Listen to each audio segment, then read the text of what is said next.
So it's another morning in Chicago. News reporter wakes up early, heads downtown to do a little puff piece on some weekend violence.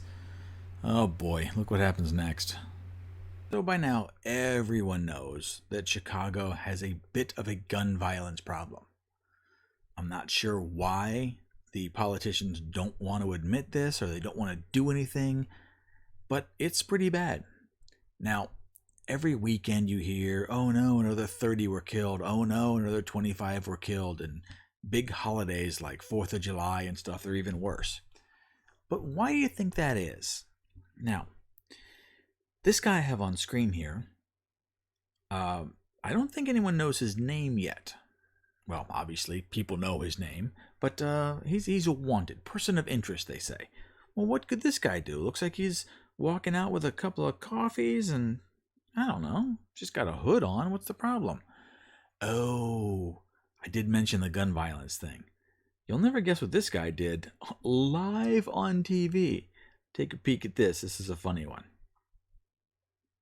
I'm Natalie Bumke with a frightening situation that unfolded this morning while our colleagues were live on the air. Chicago police have issued a community alert about the incident. They are trying to track down the man in these photos.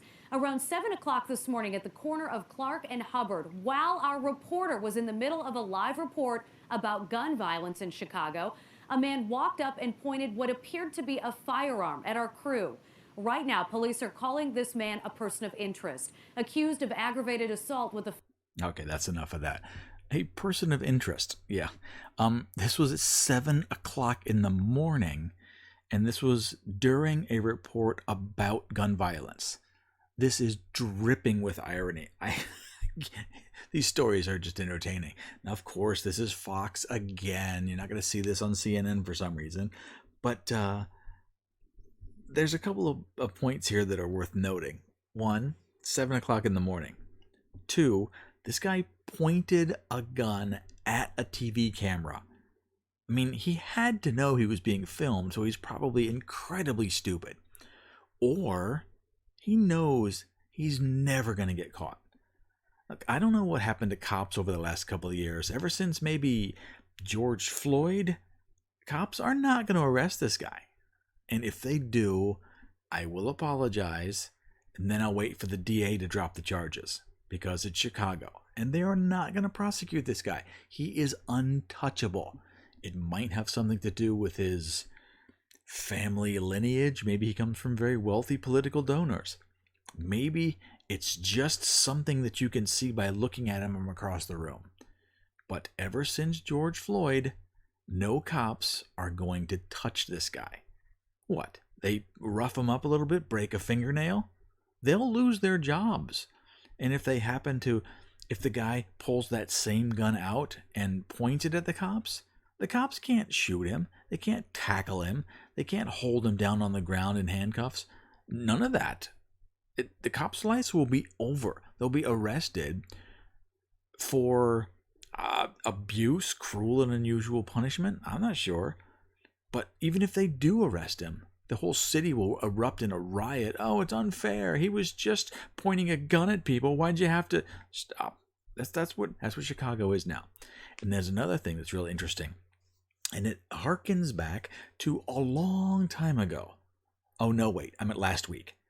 Remember down in Houston where that black guy shot up a Korean salon? Well, I'm looking at this woman on screen now, and she appears to be of some kind of Asian descent. Is anyone going to talk about the black on Asian violence? He literally pointed a gun right next to her head and then danced off down the sidewalk. Not a problem. So that's where we're at now in Chicago. Sounds like fun. Sounds like fun to live there. Maybe Mayor Lightfoot will do something to help this, because she's tough on guns, right? Or something. There has been a lot of talk lately about guns. They're all over the news. New gun laws, registrations, bullet capacities, background checks. Now, do you think a background check would affect this guy at all? He's not going to drive down to Cabela's, fill out paperwork, wait for the next background check, and then wait in line and pay cash for his gun. No, I don't think this is going to affect this guy at all. He's going to get a gun off the street and do whatever he wants. This guy is clearly not afraid of any consequences. So, this is in Chicago. And the only thing about this video that was surprising to me is that he didn't hold the gun sideways. So, if you like these underreported stories, just do that quick subscribe thing, and then get out of here. I'll see you tomorrow.